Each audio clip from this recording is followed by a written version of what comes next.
and you swore to protect the people, not murder them and steal their land. My authority is absolute, the shogun bellowed, over them and over you. I cannot steal what is already mine. But if you beg for it, I will be merciful. The shogun whistled, and a small group of prisoners were brought out. Children, 2 boys and 2 girls.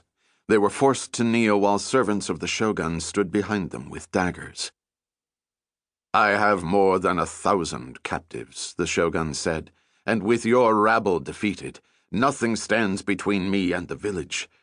If you surrender now and take your own life, I will kill only half the prisoners and leave the village standing. But if you fight me, I will slaughter them to the last man, woman, or child, and I'll burn the village to ash. Yoshiro had known it would come to this, but he also knew that many in the shogun's ranks had grown weary of the brutality, expecting it to land on them sooner or later. That gave him one flicker of hope. If he could kill the shogun here and now, wiser minds might prevail. At long last, there might be peace. Yoshiro considered his chances. The shogun was a cunning warrior, strong and possessing great expertise, but he and his horse were unmarked by blood, sweat, or soil. It had been a long time since the shogun fought for his life. What answer do you give?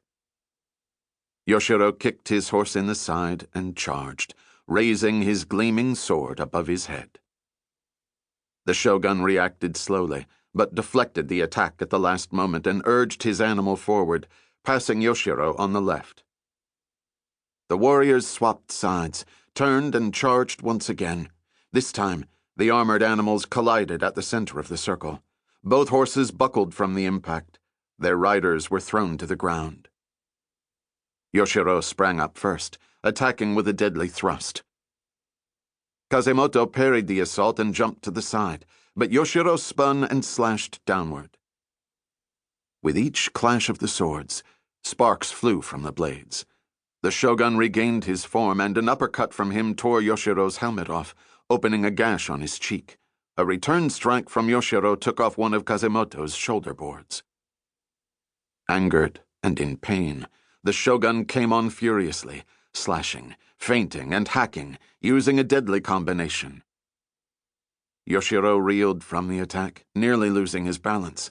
The shogun went for his throat with a cut that should have separated head from body, but with a desperate flick of the hands, Yoshiro deflected the strike with the flat side of his sword. The impact should have broken his weapon into useless pieces, but Yoshiro's blade took the blow, flexed and deflected the strike away from him.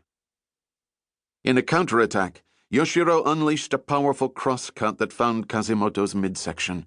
The edge of the blade was so sharp and the strike so fierce that it gashed through the painted steel plate and the hardened leather, drawing blood from the shogun's ribs. A gasp came from the soldiers gathered around. Kazemoto stumbled back, clutching his side. He gazed at Yoshiro in astonishment. Your blade remains in one piece, while my armor is carved like wet cloth. There can only be one reason for that. The rumors are true. You hold the weapon of the great swordmaker, the Masamune. Yoshiro held the gleaming sword proudly. This weapon was handed down to me from my father and from his father before him. It's the finest blade of all the master's works, and it shall bring an end to your vile life. The shogun pulled off his helmet in order to breathe and see better. A powerful weapon indeed, he said. One I shall treasure when I pull it from your dead hand. But my sword is the greater of the two.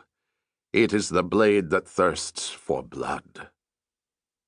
Yoshiro recognized the katana in the shogun's hands.